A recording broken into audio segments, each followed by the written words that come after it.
Shalom and welcome to Maasair-Teruma. This year is entitled Teruma and Maasair number 4 in the series. We spoke about the fact that it's not biblical without majority today.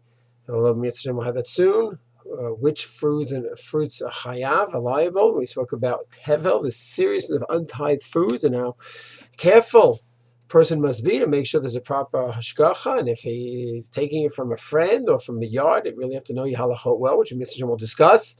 Next question, number 4, is who is liable? Who has to take Teruma and Maasair? The answer is everyone. A Kohen, a Levi, an Ani. It's true they may be entitled to certain parts, which Mr. Shem will discuss, but they have to go through the process of Teruma and Maasair. The fact is, a Kohen doesn't get all the parts, but a Levi doesn't get all the parts. So therefore, the Rambam in Hilchot Maasair, the very first chapter in the book of Leviim, in Maasair Perak Aleph, goes to the halacha and says that everyone is liable. Everyone has to go through the process of taking Teruma and Maasair, Anani as well, and then there could be discussions about which parts they may be entitled to, but you first have to go ahead and deal with the tevel, the untithed food.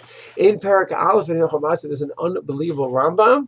He says the Leviim were penalized. Ezra penalized Leviim that they do not get Maasair Rishon. Normally, Teruma goes to the Kohen, Maasair Rishon goes to Levi, and in Perak Aleph in Hilchot Maasair, the Rambam writes, the Leviim were penalized. Ezra said, you do not get your share of Maasair Rishon. Why? Because you didn't make Aliyah. In the book of Ezra, it talks about 42,000 people making Aliyah. It was only 70 years earlier that millions of people were exiled to Bavel, and everyone knew there was a prophecy from Yirmiyah that we're going to come back in 70 years. Ezra came back.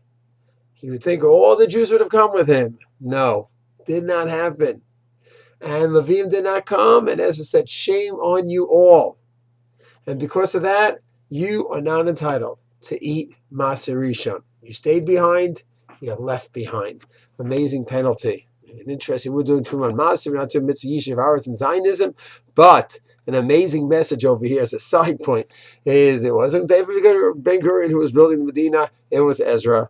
It wasn't Stam haphazard time. It was 70 years after the first temple was destroyed, and everyone knew Yirmiyah's prophecy.